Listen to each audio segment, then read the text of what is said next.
بسم اللہ الرحمن الرحیم۔ السلام علیکم۔ 4 سال بعد میری پہلی اولاد ہوئی، لیکن وہ خواجہ سے رات تھی۔ میں نے اس پر بھی اللہ کا شکر ادا کیا اور یہ راز سب سے چھپا لیا۔ لیکن جیسے جیسے وہ بڑا ہونے لگا میں پریشان رہنے لگی۔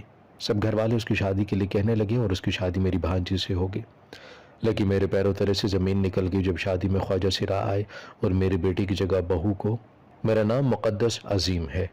ہر انسان کی زندگی میں بہت سی آزمائشیں آتی ہیں، ہمیں تب صبر کرنا چاہیے اور اللہ کی رضا میں راضی رہنا چاہیے۔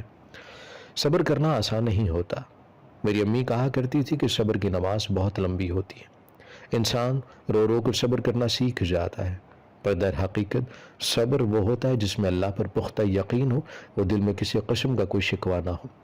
آزمائش پر پورا اترنا ہر انسان کے بس کی بات نہیں ہوا کرتی۔ میں نے جب سے ہوش سنبھالا تھا بہت تکلیفیں برداشت کی تھی۔ جب میرے باپ نے دوسری شادی کی اور رات کے اندھیرے میں میری پھپھو نے ہمیں گھر سے نکال دیا تو کسی نے ہمیں سہارا نہیں دیا۔ ابا نے بھی ایک بار بھی نہیں سوچا تھا کہ ان کی بیوی اور دونوں چھوٹی بیٹیاں رات کے اندھیرے میں کہاں جائیں گی۔ میری بہن کی عمر تب 10 سال تھی اور میری 7 سال۔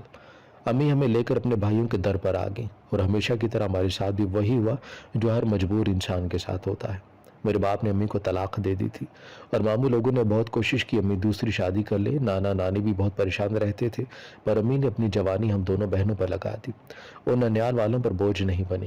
ایک اکیلی عورت کے لیے اس معاشرے میں جینا آسان نہیں ہوتا، بہت سے طعنے سہنے پڑتے ہیں اور کچھ ہوس کے پجاری لوگ اپنی ہوس کا نشانہ بنانے کے لیے کئی رنگ بدلتے ہیں۔ امی ایک پرائیویٹ اسکول میں پڑھانے لگی تھی اور شام کو ٹیوشن پڑھاتی تاکہ وہ اپنا اور اپنی بیٹیوں کا خرچ خود اٹھا سکے، کسی پر بوجھ نہ بنے۔ میری ماں کا میکا میری ماں کا گھر بھی تھا، انہوں نے اسی گھر میں جنم لیا تھا، پر جب امی کی شادی ہوئی وہ گھر اتنا پرایا ہوا تھا کہ اب طلاق کے بعد ماموں سے لے کر ان کی بیویوں نے بھی امی کو برداشت نہیں کیا۔ ہر روز ایک نیا تماشا لگاتی، کبھی امی پر الزام لگاتی۔ جب تک نانا نانی زندہ تھے ہمیں منہ پر تو کچھ نہیں کہتے تھے، پر جب سے ان کی موت ہوئی تھی وہ ہمیں ہر بات پر تانا دیتے۔ ماموں نے میری امی سے کہا کہ اگر تم ہمارے کہنے سے شادی کر لیتی تو تمہارے لیے بھی اچھا ہوتا اور تمہاری بیٹیوں کے لیے بھی۔ اب کل کو کیسے کرو گی ان کی شادی؟ لوگ سو سوال پوچھتے ہیں، باپ کون تھا؟ اگر زندہ ہے تو اس نے تمہیں چھوڑا کیوں؟ ضرور آپ کی بہن نے خود گھر نہیں بسایا ہوگا۔ جب بہن نے گھر نہیں بسایا تو ان کی بیٹیاں بھی گھر نہیں بسا سکیں گی، آخر جو بیٹیاں ماں پر ہی تو جاتی ہیں۔ میری امی نے اپنے بھائی کی سب باتیں سن کر کہا کہ جب اپنا خون کے رشتوں کے ہوتے ہوئے میں دھکے کھاتی رہی ہوں تو پھر ایسے سہارے کا کیا کروں گی جس کو اپنانے کے بعد بھی میں تانے ہی سنتی رہوں؟ اپنی معصوم بچیوں کو آپ کے رحم و کرم پر چھوڑ کر اپنا گھر بسا لوں؟ آپ تو میرے سامنے میری بیٹیوں کو اتنا ذلیل کر دیتے ہیں، پھر میرے پیچھے کیا کچھ کریں گے؟ یہ گھر جتنا آپ لوگوں کا ہے اتنا میرا بھی ہے، اس گھر میں میرا بھی حصہ ہے۔ اگر آپ لوگوں نے مجھے مزید پریشان کیا یا مجھ پر دباؤ ڈالا تو میں کیس کر دوں گی اور آپ سب سے اپنا حق لے لوں گی۔ یہ حق مجھے اسلام نے دیا ہے اور میرے باپ نے بھی، یہ گھر میرے نام کیا ہے۔ امی کی یہ بات سن کر سب فخر چہروں کے ساتھ ایک دوسرے کو دیکھنے لگے اور ممانیاں پاؤں پٹختی ہوئی چلی گئی۔ نانا ابو نے مرنے سے پہلے گھر میری امی کے نام کر دیا تھا تاکہ کل کو ان کے جانے کے بعد ان کی نواسیوں اور بیٹیوں کو کوئی مسئلہ نہ ہو۔ اس دن کے بعد کبھی کسی نے ہمیں پریشان نہیں کیا تھا۔ وقت کی ٹھوکروں نے میری ماں کو ایک مضبوط عورت بنا دیا تھا جو اب دوسروں کے سامنے لڑنے کی طاقت رکھتی تھی۔ میرا باپ بھی ہم سے ملنے آتا رہا پر مجھے نفرت تھی اپنے ابو سے، اس لیے جب کبھی ملنے آتے میں انکار کر دیتی اور پھر ابو نے کیس کر دیا کہ انہیں اپنی بیٹیاں چاہیے اور ان کی سابقہ بیوی ان کی بیٹیوں کو اچھے سے نہیں پال سکتی، جبکہ حقیقت یہ تھی کہ ابو کی دوسری بیوی سے اولاد نہیں ہو سکی تھی، دونوں کے درمیان لڑائیاں رہتی تھی، جس کی وجہ سے ایک دن ابو نے اپنی دوسری بیوی کو چھوڑ دیا تھا اور امی سے بھی معافی مانگی تھی اور وہ چاہتے تھے کہ امی ایک بیٹی ان کو دے دے۔ میری بڑی بہن نے صاف انکار کر دیا تھا اور امی نے ابو کی کوئی بات نہیں سنی تھی کیونکہ میرے باپ نے ہم سے رشتہ ختم کرنے میں بہت جلدی کر دی تھی، اور جب عدالت میں کیس چلا تب میری عمر 10 سال تھی اور میں نے خود کہا تھا کہ مجھے اپنی ماں کے ساتھ رہنا ہے کیونکہ میرا باپ اس دن مر گیا تھا جس دن انہوں نے ہمیں گھر سے نکالا تھا۔ ابو نے بہت کوشش کی تھی کہ میں ان کے حق میں گواہی دوں کیونکہ وہ سمجھتے تھے کہ میں ابھی بچی ہوں، پر وقت نے مجھے اپنی عمر سے زیادہ بڑا بنا دیا تھا، یہاں تک کہ امی کو دھمکیاں بھی ملتی تھی، اگر مقدس کو مجھے نہ دیا تو تمہارے پاس بھی نہیں رہنے دوں گا۔ امی بہت روتی تھی۔ جب بیٹیوں کو نکالا تھا تب ایک بار بھی نہیں سوچا تھا، اور اب میرے باپ کو یہ یاد آ گیا تھا کہ ان کی بیٹیاں بھی ہیں اور ابو کی ضد تھی کہ وہ میری بڑی بہن کی بجائے مجھے ہر صورت لے لیں گے، پر وقت نے انہیں موقع نہیں دیا تھا۔ ایک ایکسیڈنٹ میں اپنی دونوں ٹانگوں سے جا چکے تھے، اب کوئی بھی ان کے پاس نہیں رہا تھا، ان کو پچھتاوے کی آگ جینے نہیں دے رہی تھی۔ جس بہن پر ان کو بہت مان تھا، جس بہن کی خاطر دوسری شادی کی اور اپنی پہلی بیوی کو نکال دیا کہ بیٹا پیدا نہیں کر سکتی، اس بہن نے یعنی میری پھپھو نے بھی اپنے بھائی کو چھوڑ دیا کہ وہ نہیں سنبھال سکتی۔ میری امی نے کہا تھا کہ جو بھی ہے تم لوگوں کا باپ ہے، اس سے ملو، اسے معاف کر دو۔ آپ ہی نے کہا کہ کر دیا معاف، پر بار بار ہمیں یہ مت یاد دلایا کریں کہ ہمارا باپ کون ہے، نئے سرے سے زخم تازہ ہو جاتے ہیں ہمارے۔ امی خاموش ہو جاتی۔ آپ ہی کا رشتہ ماموں نے لے لیا تھا کیونکہ ان کا بیٹا پسند کرتا تھا آپ ہی کو۔ ممانی نے تو بہت ڈرامے کیے تھے، بہت کوشش کی تھی یہ شادی نہ ہو، پر ماموں نے کہا کہ اگر شادی کر لیں گے ہمارا ہی فائدہ ہوگا، یہ گھر ہم سے کوئی نہیں لے سکے گا، اور ایسے آپ ہی کی شادی ماموں کے گھر ہوگی۔ ہم سب بہت خوش تھے اور مجھے ایک اطمینان بھی تھا کہ اب امی اکیلی نہیں رہیں گی، آپ ہی ہر وقت امی کے پاس ہوں گی۔ بس اب امی کو میری فکر تھی کہ جلدی سے میری بھی شادی کر دے اور کئی رشتے میرے لیے دیکھنے لگی۔ میری ماں نے بہت محنت کی تھی، اگر وہ چاہتی تو وہ اپنا گھر بسا سکتی تھی، پر انہوں نے ہمارا سوچا تھا۔ میری ماں بوڑھی ہو چکی تھی، دکھوں نے انہیں وقت سے پہلے بوڑھا کر دیا تھا۔ وقت گزرنے کے ساتھ ساتھ مجھے ایک خوف رہنے لگا تھا، مجھے رشتوں کے چھن جانے کا بہت خوف رہا کرتا۔ میں کسی سے بھی اس بات کا اظہار نہیں کر سکتی تھی، کبھی اگر میری ماں کی طبیعت خراب ہو جاتی تو میری جان پر بن جاتی۔ میرے لیے میری پوری دنیا میری ماں تھی۔ میں بچپن سے ہی بہت حساس تھی۔ امی بہت سمجھاتی اتنا زیادہ سوچنا صحت کے لیے اچھا نہیں ہوتا، پر میں ایسی ہی تھی، کسی بھی رشتے سے جڑ جاتی، اس کو کبھی بھی کھونا نہیں چاہتی۔ اور یہاں بات تو میری ماں کی تھی جن کو کبھی اپنی زندگی میں سکھ نہیں ملا تھا۔ پہلے شوہر اچھا نہیں ملا، پھر بھائی دشمن بنے رہے، اب بیٹی بھی لے لی، تو صرف اس لالچ میں کہ بہن کا حصہ گھر ہی رہ جائے گا۔ ہمارے یہ رشتے کتنے مطلبی ہوتے ہیں، انا پرست، جن کے لیے ایک انسان کی کوئی اہمیت نہیں، اور اگر اہمیت ہے تو وہ بھی صرف جائیداد کی۔ میری کالج کی پڑھائی بھی ختم ہوئی تھی جب امی کی ایک دوست جو ان کے ساتھ اسکول میں پڑھایا کرتی تھی اپنے بیٹے کے لیے میرا رشتہ مانگ لیا، اور امی نے کسی سے بھی پوچھے بغیر ہاں کر دی تھی، جبکہ ماموں لوگوں نے کہا کہ وہ مقدس کو بھی گھر میں ہی رکھنا چاہتے ہیں، پر امی نے کہا کہ وہ میری دوست ہے جس نے میرا ہمیشہ ساتھ دیا، میری مدد کی، اب میں اسے زبان دی ہے، اپنی زبان سے مکر نہیں سکتی۔ میری شادی ہوگی، سبھی بہت اچھے سلجھے ہوئے لوگ تھے، ایک سکون تھا گھر میں بہت خوش تھی، پر جیسے جیسے وقت گزر رہا تھا میرے اندر ایک اور خوف بڑھ رہا تھا۔ میری شادی کو 4 سال ہو چکے تھے، پر ابھی تک میں ماں نہیں بن سکی تھی، جبکہ میری بہن کے 3 بچے تھے، اور وہ پھر بھی بہت پریشان رہتی تھی۔ مجھ سے انہوں نے کبھی ڈسکس نہیں کیا۔ امی مجھے بہت حوصلہ دیتی، کہتی کہ صبر رکھو، اوپر والا ضرور اولاد دے گا۔ میں نے تو اولاد کے لیے کوئی جگہ نہیں چھوڑی تھی۔ اب تو میرے سسرال والے بھی خود کہنے لگ گئے تھے کہ اپنے شوہر کی خود دوسری شادی کر دو، تم سے اولاد نہیں ہوگی۔ کتنی عجیب بات ہے، اب یہ فیصلہ بھی لوگ کریں گے کہ کس کے گھر اولاد پیدا ہوگی اور کس کے گھر نہیں۔ میرے شوہر نے میرا بہت ساتھ دیا تھا اور سب کو بتا دیا تھا کہ وہ کبھی کسی صورت دوسری شادی نہیں کریں گے، چاہے اولاد ہو یا نہ ہو، اور پھر میرے گھر میں 4 سال بعد اولاد پیدا ہوئی، پر میرے لیے وہ دن کسی قیامت سے کم نہیں تھا۔ ایک ایسی عورت جس کے گھر 4 سال بعد بچہ پیدا ہوا، اور وہ بھی خواجہ سرا، اس کی کوئی زندگی نہیں ہوتی، وہ پل پل مرتی ہے۔ ایک ماں جس کی اولاد جیسی بھی ہو وہ اسے تب بھی پیار کرتی ہے۔ ہر ماں کو اپنی اولاد بہت پیاری ہوتی ہے۔ میری شادی کے 4 سال بعد میرے گھر بیٹا پیدا ہوا، اور یہ سچ میرے شوہر کے علاوہ کوئی نہیں جانتا کہ وہ خواجہ سرا ہے۔ ہم نے اس بات کو ہمیشہ چھپا کر رکھا، میں اللہ کی رضا پر راضی تھی۔ میرے گھر اگر ایسا بچہ پیدا ہوا تو اس میں بھی کسی کا کوئی قصور نہیں تھا، یہ سب تو اللہ کی مرضی تھی، اور مجھے بھی آہستہ آہستہ صبر آ گیا تھا۔ دل کبھی اس بات پر نہیں مانتا تھا کہ میرے گھر ایسا بچہ پیدا ہوگا جو تیسری جن سے ہوگا۔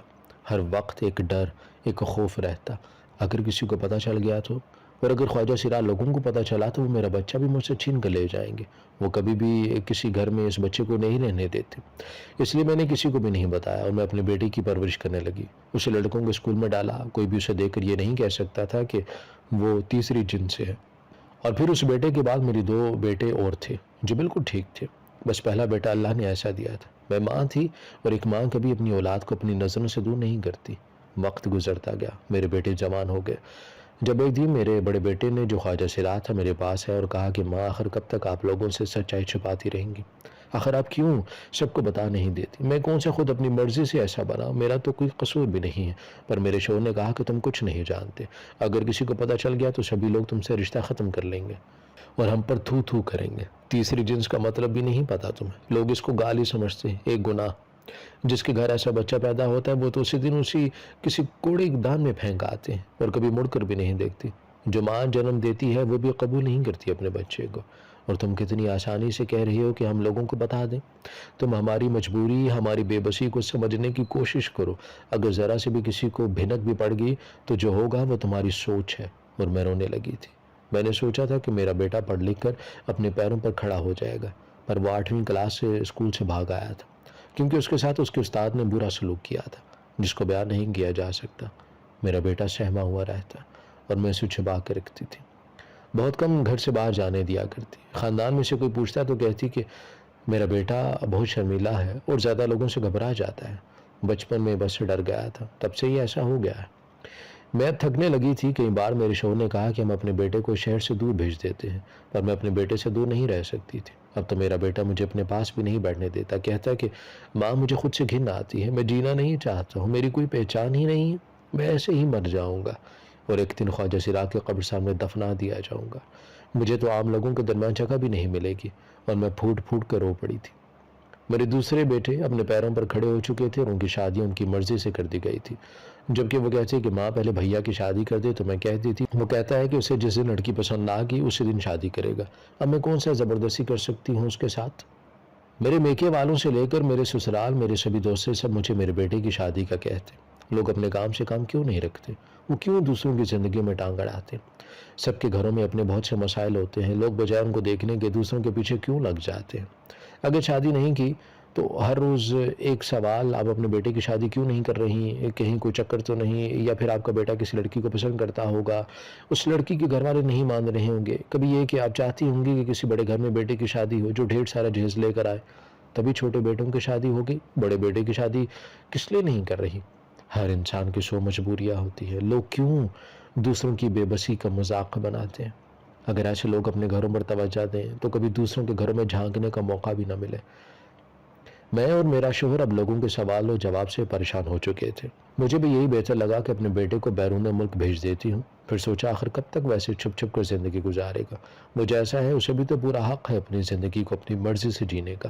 وہ تو بچپن سے کھیلنے جاتا تو روتا وہ گھر آتا تھا. سب کہتے تم کیوں لڑکیوں کی طرح ریئیکٹ کرتے ہو، مرد بنو اور مقابلہ کیا کرو. پر وہ میری طرف دیکھتا اور چپ ہو جاتا، اور پھر آہستہ آہستہ وہ اس معاشرے سے کٹتا چلا گیا اور ایک ڈرپوک بچہ بن گیا.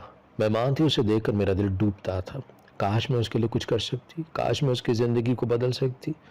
میرے شوہر نے کہا کہ تم زیادہ نہ سوچا کرو، ایک دن سب ٹھیک ہو جائے گا، پریشان ہونا چھوڑ دو. اور یہ سب کہنا تو آسان تھا. ایک ایسی فیملی جن کے گھر خواجہ سرا بچہ جنم لے، ان پر کیا بیتی ہوگی. کچھ لوگ تو ایسے بچے کو مار دیتے ہیں، کچھ کسی کوڑے دان یا پھر کسی کے گھر کے سامنے رکھ کر بھاگ جاتے ہیں.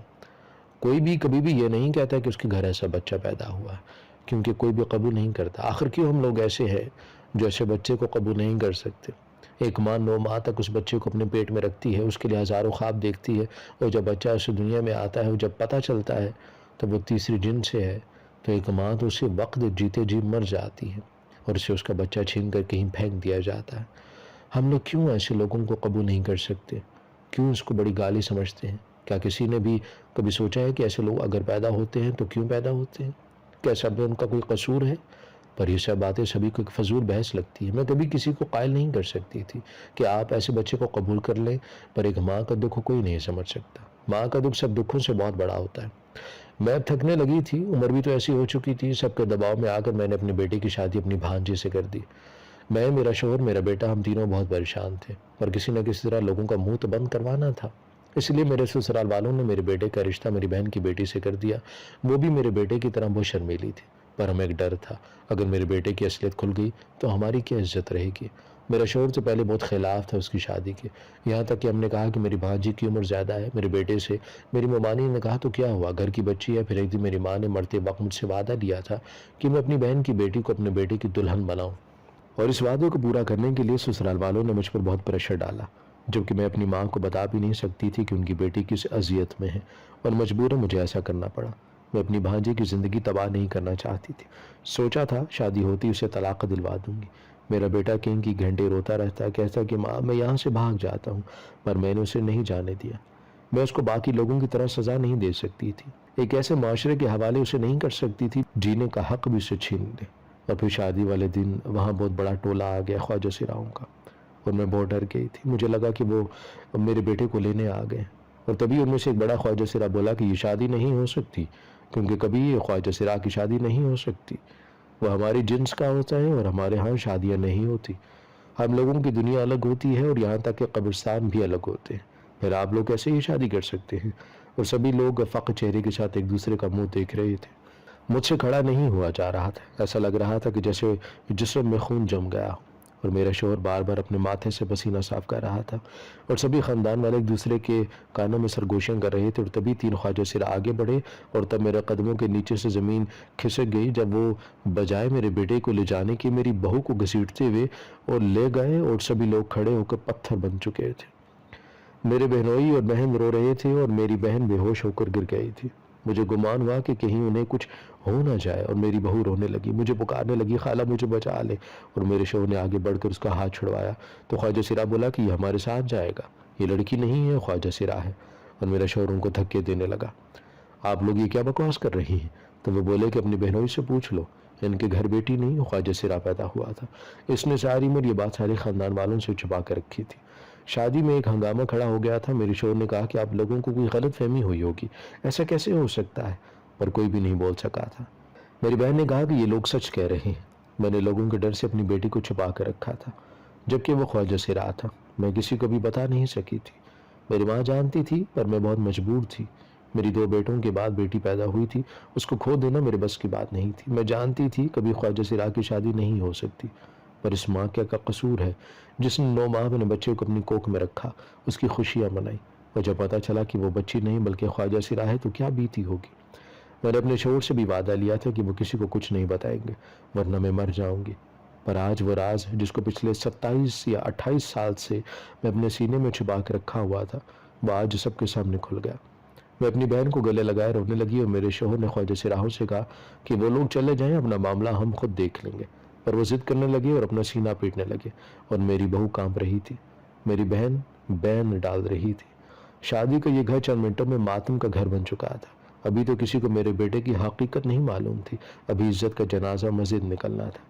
خواجہ سراؤں کا ماتم بڑھ رہا تھا، تبھی میرے بیٹے نے جو خواجہ سرا تھا اس نے کہا کہ اپنی بیوی سے کچھ بات کرنی ہے، ہمیں 5 منٹ چاہیے، اور وہ لوگ مان گئے تھے۔